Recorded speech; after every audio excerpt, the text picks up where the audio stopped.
Buenas tardes doctora, buenas tardes compañeros. El día de hoy vamos a hablar del caso de Pedro Pablo Nacada Ludeña, el apóstol maldito. Este caso es muy reconocido a nivel nacional y nos habla de que a finales de 2006 Pedro Pablo Nacada Ludeña, bajo el seudónimo del apóstol maldito, fue titular y portada de la prensa, al confesar sin mayor remordimiento haber matado a 25 personas para, según él, limpiar el Perú de la escoria y ser visto como un salvador. Su frialdad para contar sus crímenes y su afán de ser visto como un salvador lo convirtieron en el asesino serial más despiadado de todo el país. Sin embargo, pese a su delito, fue declarado inimputable y cumple un encierro de 35 años en el pabellón psiquiátrico del penal de Lurigancho.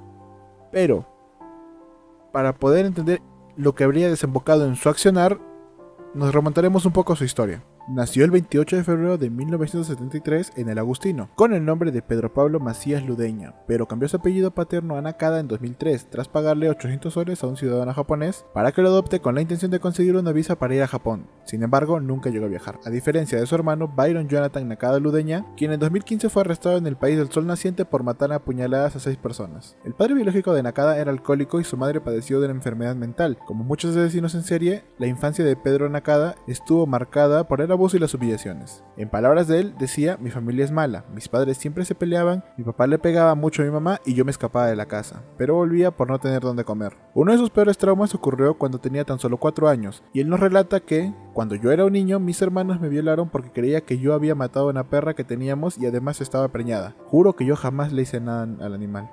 A partir de ahí comenzó a torturar y a matar animales, hasta que en algún momento de su vida decidió adentrarse aún más en el infierno sin retorno. Aunque Pedro no se veía como un monstruo, sino como un salvador.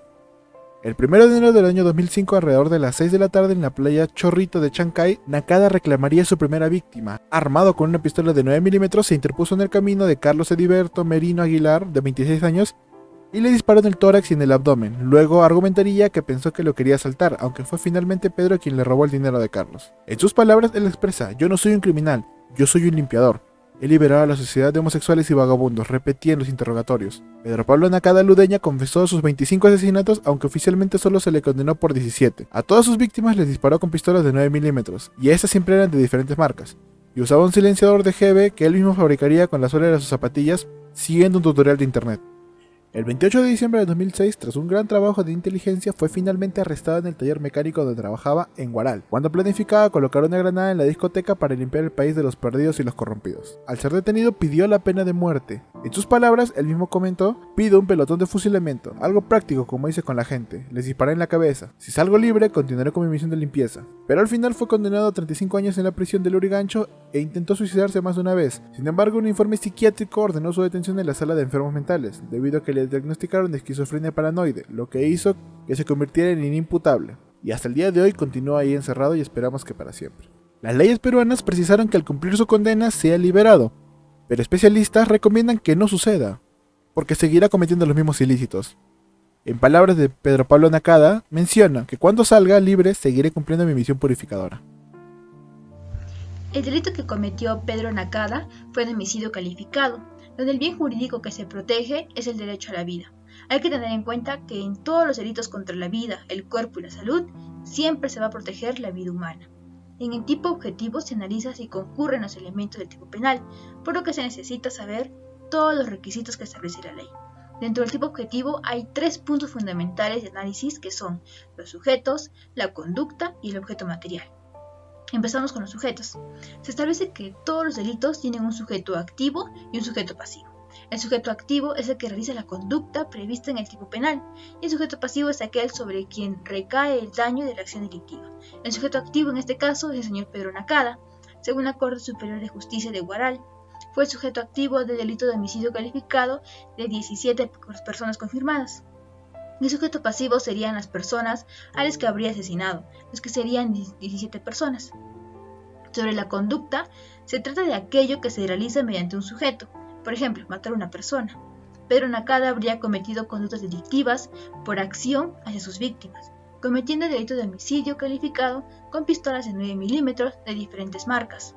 Sobre el objeto material, viene a ser el elemento perteneciente al mundo exterior sobre el que recae materialmente la acción típica. Se entiende la cosa o persona sobre la que se produce el delito. No se debe confundir el objeto de la acción con el bien jurídico.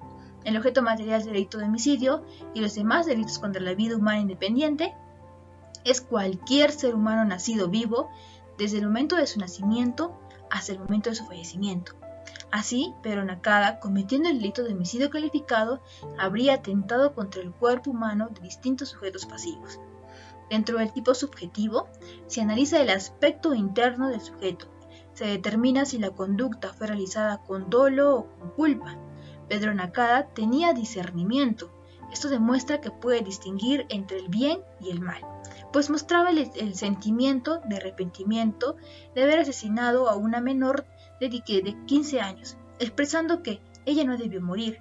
Pedro Nakada sabía que cometió el delito de homicidio, pero aún así lo realizaba, puesto que sentía que esa era su misión divina, pues escuchaba la voz de Dios que le ordenaba matar a gente mala y limpiar la ciudad de Huaral. Se demuestra que Pedro Nakada tenía voluntad y quería matar a personas consideradas para él como gente mala. Entonces Pedro Nakada, mediante dolo directo, cometía los delitos de homicidio simple y homicidio calificado. Para la configuración de un delito es necesario que haya la tipicidad, la antijuricidad y la culpabilidad. Si encontramos estos elementos en la conducta de algún sujeto, entonces estaríamos frente a un delito. En la antijuricidad se analiza la conducta realizada por el sujeto. Si la conducta considerada como típica se encuentra en el ordenamiento jurídico, entonces va a ser una conducta antijurídica. No obstante, hay excepciones. Estas se generan cuando una conducta típica es justificada por el ordenamiento jurídico en general. El ordenamiento no considera que esa conducta sea antijurídica por las características del caso. En el artículo 20 del Código Penal nos habla respecto a la inimputabilidad. Nos dice quiénes están exentos de responsabilidad penal. En este caso nos interesa el inciso 1, que dice: el que por anomalía psíquica, grave alteración de la conciencia o por sufrir alteraciones en la percepción que afectan gravemente su concepto de la realidad, no posee la facultad de comprender el carácter delictuoso de su acto o por determinarse según esta comprensión. Se demostró con un informe psiquiátrico que Pedro Nakada padecía de esquizofrenia paranoide, convirtiéndolo en inimputable de sus crímenes, debiendo tratarlo como un enfermo mental. A pesar de ser condenado a 35 años de prisión, se le exime de responsabilidad. La culpabilidad aporta sobre la participación subjetiva del autor en el hecho aislado. El fundamento de la culpabilidad debe hallarse en la función motivadora de la pena. La culpabilidad no termina en la desconformidad entre la acción cometida y el ordenamiento jurídico, sino que también se fundamenta en el reproche personal contra el autor, ya que pudiendo omitir la acción antijurídica, no lo hizo. Y es en esta voluntad antijurídica donde está la culpabilidad, y es en esto que se basa para poder realizar el reproche personal, debido a su conducta antijurídica. Y por último tenemos la sanción. Existen diferentes sanciones para los diversos delitos considerados como homicidio calificado. Vamos a listar las sanciones aplicables, pero en este caso lo que nos importa es sobre el homicidio calificado. Entonces, nos dice en el artículo 108 que será reprimido con pena privativa de libertad no menor de 15 años.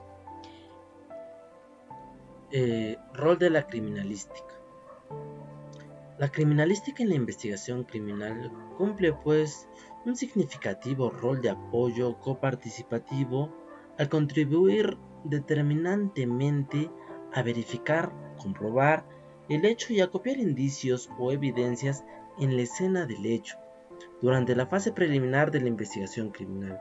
Al analizar lo acopiado y procesarlo criminalísticamente, convirtiendo los indicios o evidencias en las pruebas necesarias, en el recaudo de pruebas, la fase ejecutiva de la investigación criminal, pruebas periciales que sumadas a otros medios de prueba, como las testimoniales, confesionales, documentales, el reconocimiento de personas, la inspección de materialidades útiles para la reconstrucción conceptual del hecho, la revisión de huellas y otros efectos materiales dejados en las personas, servirán para la mejor determinación del ilícito, contribuyendo así a la criminalística a conclusiones más sustentadas en la investigación criminal.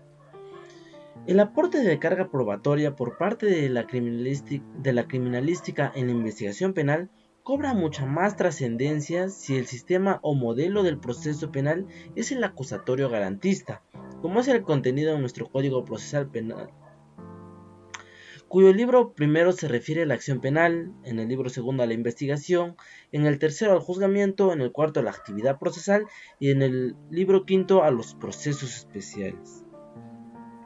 En el Código Procesal Penal indicado se señala que corresponde a los fiscales investigar los delitos y acusar a sus autores o partícipes. Expresa que la investigación del delito tiene como finalidad lograr la prueba pertinente, conservar las mismas e identificar al autor o partícipes del delito, y como objetivo alcanzar la verdad concreta sobre el caso. Señala también el Código Procesal Penal que el fiscal puede requerir el auxilio de la policía cuando éste estime conveniente, para que se haga una investigación previa al inicio del proceso, en los actos preparatorios. Asimismo, en este capítulo se indica que la policía asumirá la dirección de la investigación cuando sea materialmente imposible que el fiscal asuma de inmediato y dará aviso en el día al Ministerio Público. Este que es un modelo acusatorio garantista donde el fiscal investiga, reúne las pruebas necesarias y decide si formula o no la acusación escrita, y se garantiza los derechos del procesado, como que el que se presuma inocente y no se le restrinja su libertad, salvo que ella constituya peligro procesal, de que sustraiga a la acción de la justicia o se perturbe la actividad probatoria. El juzgamiento es potestad exclusivamente de los jueces o de las salas penales. Es oral, público y contradictorio, la cual tiene como finalidad establecer la responsabilidad o irresponsabilidad del acusado. La criminalística, para el logro de sus objetivos y finalidad, contribuye al logro de los objetivos de la investigación criminal o acción penal normada en el proceso penal. Pone en ejecución sus áreas doctrinarias, el estudio de la escena, cuyo objetivo es verificar el hecho, colectar los datos y testimonios útiles, así como tener apreciación preliminar reconstructiva del caso. El trabajo en el laboratorio, donde el proceso criminalístico pericial convertirá los indicios y evidencias acopiados en la escena o aquellos recepcionados en la fase preliminar investigatoria en informes periciales. Y la tercera área es la de la identificación, para demostrar que una persona o cosa es aquella que se supone o que se busca. Su metodología de comprobación, sistematización y objetividad confirman su naturaleza científica a través de la deducción, inducción y experimentación, según el caso se lo requiera. Se suelen adoptar acciones preliminares, se formulan las hipótesis, se realizan los respectivos análisis y se arriba a las conclusiones de orientación, probabilidad o certeza, según corresponda, emitiéndose finalmente los informes documentarios periciales, quedando el perito expedido para la sustentación de peritaje en la instancia que sea formalmente solicitada. El estudio de la escena o lugar de los hechos comprende un aborde racional, sistemático y lo más completo posible de la escena, señalando los indicios, huellas o microhuellas, así como lo adecuado, el traslado de la muestra. Termina la inspección criminalística en el cierre de la escena. El trabajo laboratorio criminalístico comprende el procesamiento de los indicios acopiados, llamados ahora muestras, en sus diferentes gabinetes de balística y explosivo, biología y genética, ingeniería, química y grafotécnica, medicina y psicología, cada uno de los cuales a su vez tiene importantes subáreas periciales, las cuales se ejecutan desde el 27 de marzo del año de 1937 en nuestro país, fecha de nacimiento del Laboratorio Nacional de la Policía Nacional.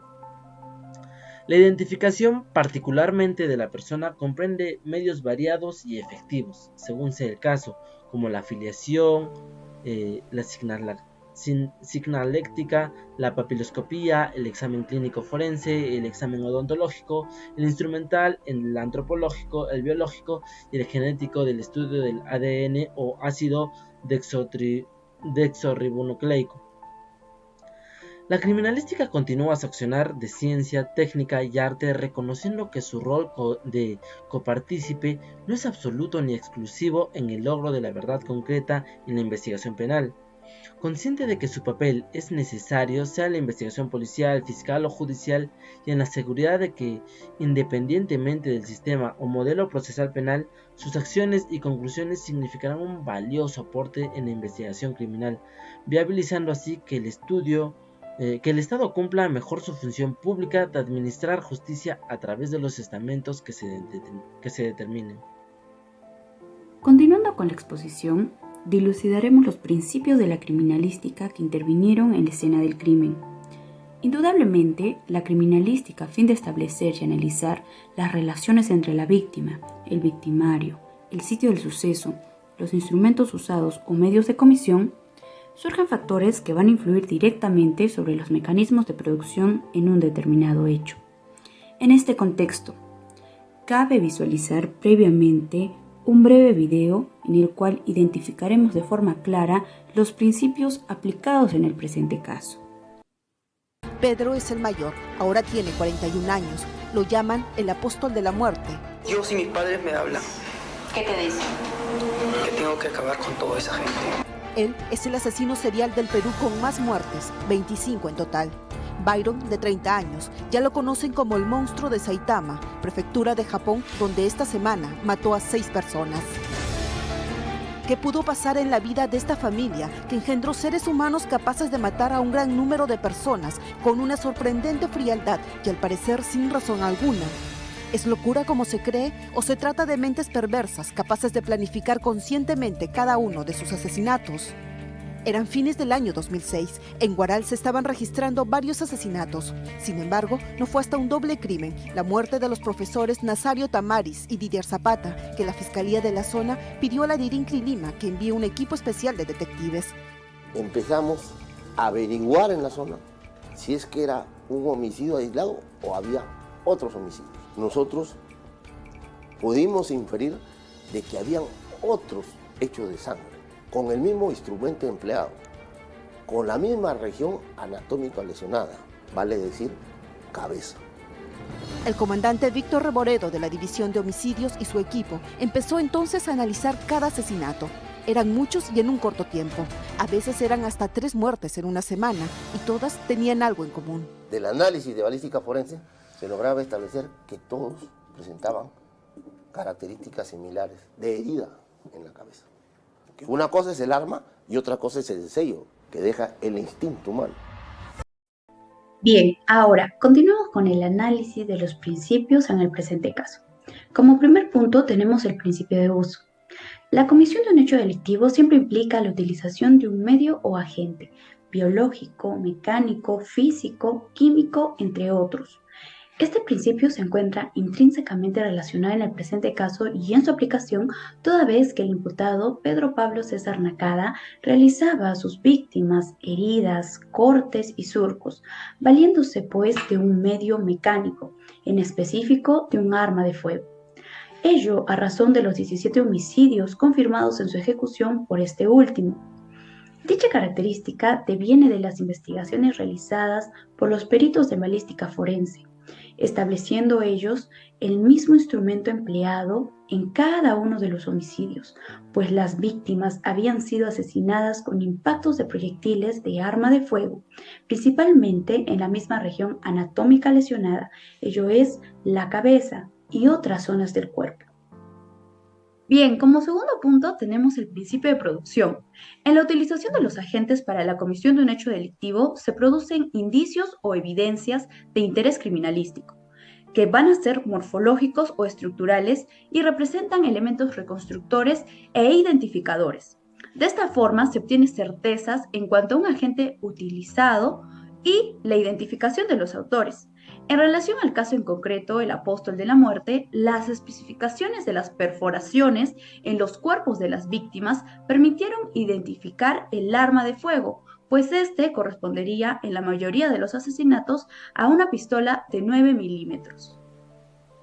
3. Principio de intercambio. Al ejecutarse un hecho punible, el autor o partícipe del mismo, por el paso de la escena del crimen, deja y lleva evidencia, produciéndose así un intercambio entre los integrantes del tetraedro de la criminalística, como son la víctima, el autor, instrumentos usados y sitio del suceso.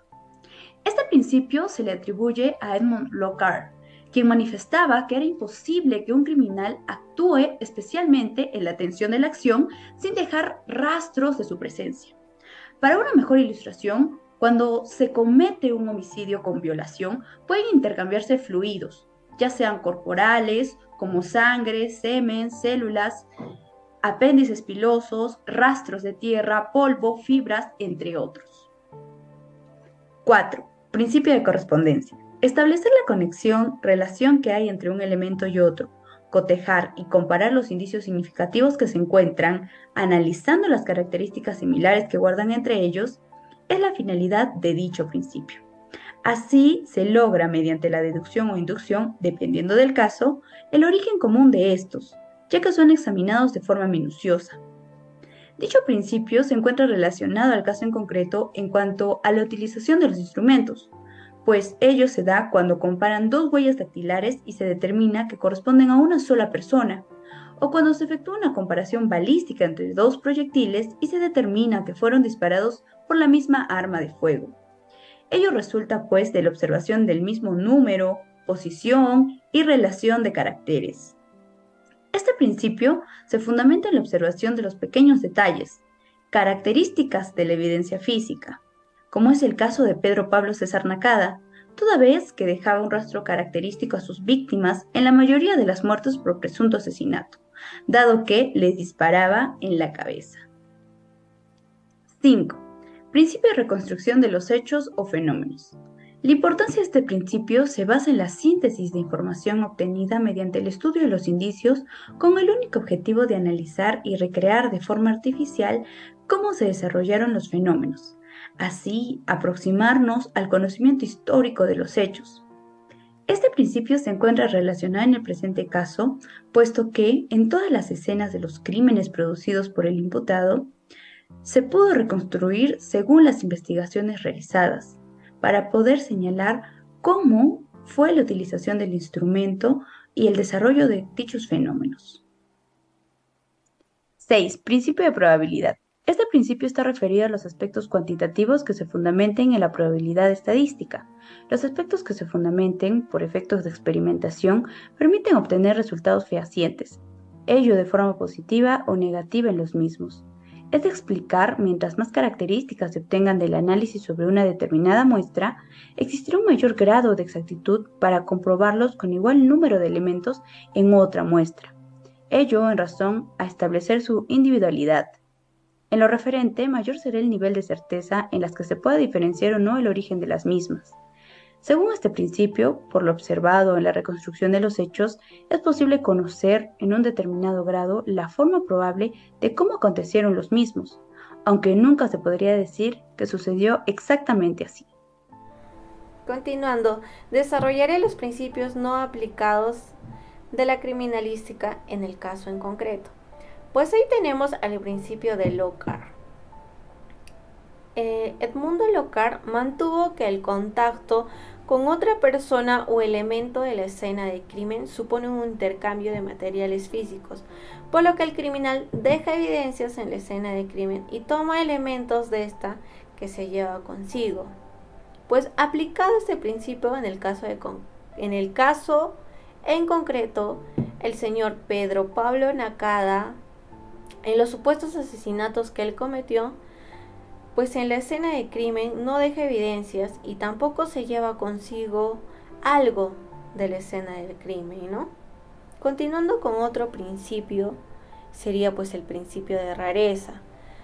Pues la materia que no es común tiene una cierta individualidad y debe haber razón para su presencia en un lugar.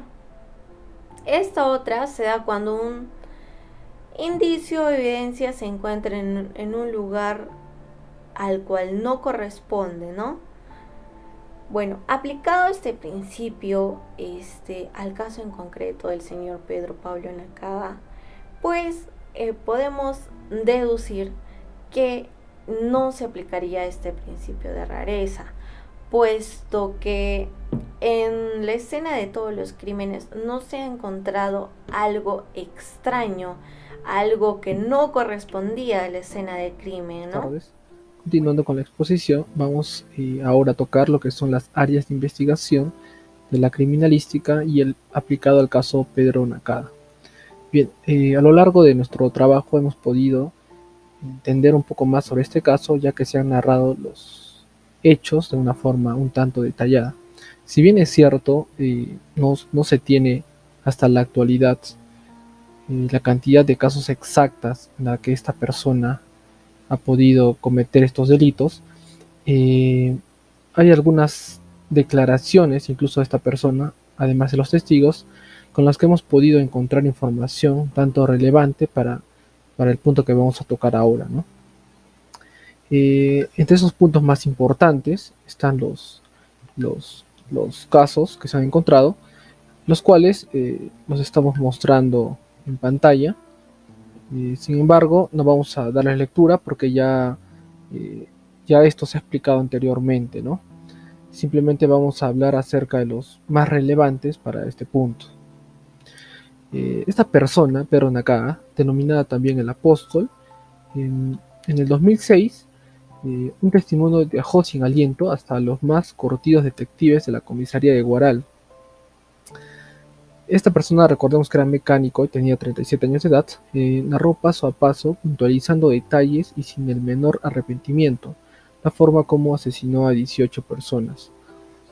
Sus víctimas en su mayoría fueron ladrones, como ya sabemos, prostitutas, homosexuales y drogadictos. Se hizo llamar el apóstol y según su versión actuó siempre guiado por órdenes divinas. Este sujeto es el mayor asesino en serie de la historia del país. Además, en sus declaraciones se puede sentir la sangre fría con la que actuaba, pues decía que estaba en este país para limpiar la sociedad. En una de sus declaraciones nos dice literalmente, encontré a una señora sola, fumando. Pasé por su lado y entre mí dije, esta señora por las puras vive. Le disparé en la cabeza.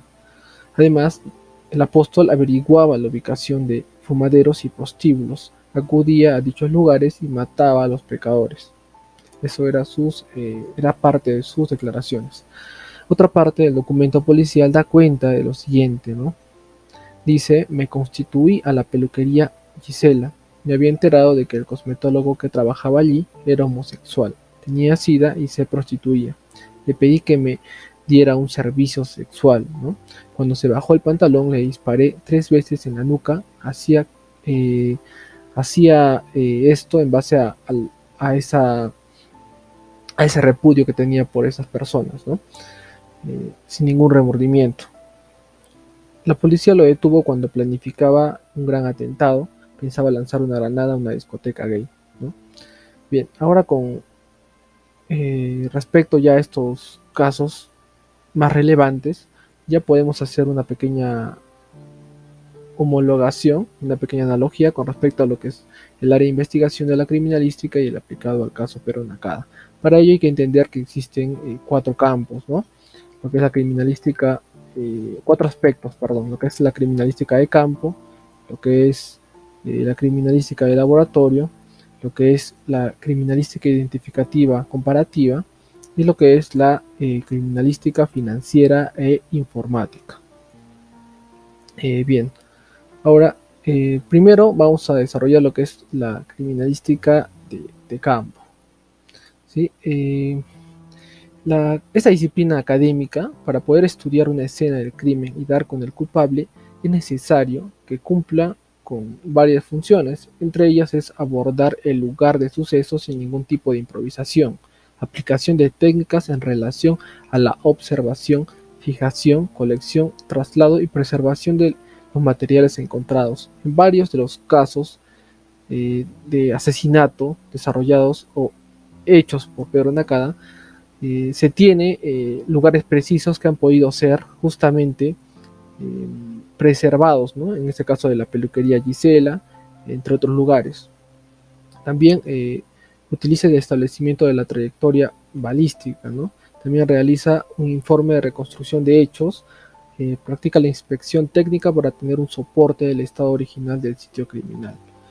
Entonces, por criminalística de campo se entiende la investigación que se lleva a cabo en el propio lugar de los hechos. En este caso sí se ha podido hacer una investigación en el lugar de los hechos. Si bien en algunos se constituían en sequías o en lugares donde era muy transitado, también por ser un caso enorme, grande, con bastantes víctimas, entonces sí hemos podido llevar a cabo una investigación en lugares de los hechos, ¿no? El escenario del crimen, como también se le denomina, es una fuente invaluable de información. Por lo general, el perito en criminalística de campo, la policía y el perito en materia de fotografía forense son los que la realizan, ¿no? Serán ellos los que acudan en forma conjunta al lugar donde ocurrieron los hechos. A veces se da el caso de que tengan que ir a otro sitio relacionado con el mismo hecho. Es recomendable que la autoridad que tiene a su cargo la investigación, en nuestro caso el funcionario de la Fiscalía y la Policía, bajo su mando planteen al criminalista de campo todas las dudas que tengan sobre la forma en que fueron cometidos los hechos y sobre la identidad de su autor o autores. Para ello es necesaria una comunicación fluida entre la autoridad y el criminalista de campo, además el policía o el grupo integrante de la investigación criminal, ya que permite la celeridad de la investigación y evita extraviarse en el curso de la misma. Entonces, se puede decir que la criminalística de campo son las diligencias e investigaciones necesarias que son utilizadas para realizar de manera sistemática un trabajo técnico-científico en la misma escena del crimen, que recordemos si hay en este caso, o en cualquier lugar relacionado con el hecho delictivo, poniendo en práctica los diferentes métodos y técnicas para llevar a cabo la observación, fijación, colección, embalaje, etiquetaje y posterior envío de evidencias al laboratorio de criminalística. Bueno, ahora, continuando, podemos también identificar lo que es la criminalística de laboratorio, ya que es la que se realiza en los laboratorios de criminalística, donde se encuentran los instrumentos usados para el examen de los indicios, ¿no? Ya sea en ocasiones con fines de identificación o cuantificación. Se trata de la parte fina de la investigación que ha permitido pasar de la época de las aproximaciones a lo que es la etapa de las precisiones. La autoridad, en este caso el fiscal, debe proporcionar las facilidades necesarias y el tiempo para que el perito pueda realizar su trabajo. Cabe señalar que este último debe ajustarse estrictamente, ni más ni menos, al lapso que el caso requiera, ¿no? Por ello no sobra insistir en la importancia de una comunicación permanente entre los integrantes del equipo encargado de la investigación. Indiscutiblemente es un hecho que la prueba pericial, en tanto juicio técnico emitido por el perito, cobra mayor importancia en la medida que avanza la ciencia y la tecnología al servicio de la justicia. Pero es indispensable recordar que siempre quedará sujeto a la calificación de los juzgadores, ¿no? De ahí que la calidad de la investigación desde la óptica de la criminalística de laboratorio. Entonces podemos decir que son las diligencias que se realizan fundamentalmente en el área de microanálisis para analizar y determinar las muestras de sustancias orgánicas e inorgánicas, determinar la adulteración de bebidas, alimentos, estudiar las sustancias de manchas de naturaleza hemática, o sea, sangre, semen, saliva, que sí se ha podido recabar debido a la gran cantidad de asesinatos, efectuar análisis reconstructivos de manchas de sangre. Con respecto a la saliva, recordemos que Pedro Nakada en uno de sus casos también ingiere bebidas alcohólicas junto a otras personas. Entonces ahí también se puede encontrar esos restos, ¿no? Realizar extracción y análisis de ADN. Bien, ahora, con respecto a la criminalística identificativa comparativa, es el área de la criminalística encargada en la realización de los análisis físicos comparativos, basado fundamentalmente en el principio de correspondencia de características, ¿no? Estos análisis se basan en la identificación y comparación balística. Eso también hemos encontrado debido a que esta persona, Pedro Nakada, utilizó en todos sus asesinatos diversos tipos de pistolas, y por lo tanto balas, ¿no?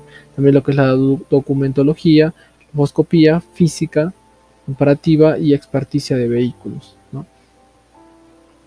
Si bien estos tres campos de la investigación han sido, o áreas de la investigación han sido utilizados, con respecto a la criminalística financiera e informática no se da el caso, debido a que es el área de la criminalística encargada de las experticias relacionadas a las actividades de informática, ¿no? La contabilidad, lo financiero y avalúos de bienes muebles e inmuebles.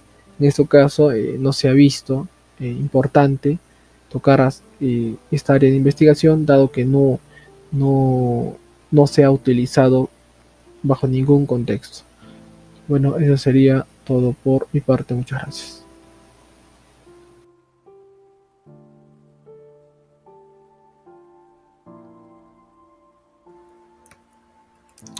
Ahora continuaremos con las áreas de la criminalística no aplicadas al caso. Y es que según las investigaciones del caso Pedro Pablo Nakada Ludeña, como se expuso, los homicidios tenían como principal característica que todas las víctimas habían sido asesinadas con impactos de proyectiles de arma de fuego. Además, los crímenes se realizaron generalmente en lugares lejanos, sin testigos. Al ser detenido, se le encontró un arma coincidente a los últimos asesinatos, puesto que coincidía la munición que usaba según la pericia balística desarrollada. Así, en el caso del apóstol de la muerte, no se aplicó la toxicología forense, que realiza el análisis de muestras corporales como la sangre, la orina, el contenido gástrico, etc., para la determinación de sustancias tóxicas letales, medicamentos o alcohol etílico, entre otras muestras de interés penal. Esto porque en las víctimas no hubo presencia de algún veneno u otra sustancia de interés toxicológico que haya usado Pedro Nakada para causar la muerte de sus víctimas. Asimismo, no se aplicó el peritaje odontológico forense, puesto que este se usa principalmente para atribuir una identidad tanto a sujetos con sospecha de identidad como a sujetos de los que no se tiene ninguna sospecha. Así se le solicita para la identificación de los cadáveres NN, como también para las lesiones en cavidad oral, entre otras actividades periciales. Sin embargo, en el caso de Pedro Nakada, todas sus víctimas fueron identificadas prontamente, puesto que generalmente fueron asesinadas mediante el modus operandi de disparos en la nuca, siendo dejados en la escena del crimen, pues Nakada no hacía trabajos extra en los cuerpos, solo los dejaba y se retiraba del lugar. Igualmente, en el caso de Pedro Nakada, no se aplicó el peritaje grafotécnico forense, pero sí fueron fundamentales los peritajes balísticos y dactiloscópicos. Sintetizando, en los casos de homicidio calificado, como el de Pedro Nakada, los estudios periciales son muy importantes, formando parte en la administración de justicia, para poder realizar una investigación correcta, fundamentada con las pruebas periciales comprobadas, llegando así a orientar al juez a tomar una decisión motivada y fundada. Pero también en cada escena del crimen debe corresponder un peritaje especializado. Durante el juicio al que Pedro fue sometido a inicios del 2007, hubo cierta discusión entre los psiquiatras sobre si estaba loco o no, pero el dictamen final fue que diferenciaba el bien del mal y que no padecía esquizofrenia, sino trastorno disocial, definido como un patrón de conducta persistente en el que se transgreden los derechos básicos de los demás y las principales normas sociales propias de la edad. Debido a esto, se le condenó como autor de los delitos de homicidio calificado y robo agravado a cumplir la pena privativa de libertad de 35 años por el asesinato de 17 personas. Sin embargo, después del referido intento de suicidio de Pedro Pablo Nakada Ludeña, este fue constante vigilado para que no se mate. Finalmente, en el 2009, se le realizó nuevamente un dictamen pericial psiquiátrico, pues el dictamen anterior fue cuestionado, y en virtud de las más recientes evidencias e investigaciones en aquella época, se concluyó que tenía esquizofrenia paranoide, por lo que se le declaró inimputable a la sentencia de 35 años. Y Pedro fue conducido al pabellón de psiquiatría del penal de Lurigancho, mismo lugar en que Nakada reside. De manera final, se debe recomendar que no solo los peritos deben tener conocimientos sobre el procedimiento ante una escena del crimen por homicidio calificado o simple, sino también la población, ya que ellos son los más cercanos a la escena del crimen, teniendo que darse una información importante sobre qué no hacer ante la escena del crimen, para no alterarla o modificarla. Esperemos que este video les haya agradado y sobre todo que haya sido informativo para todos ustedes. Y de antemano queremos darles las gracias de parte de todo el grupo.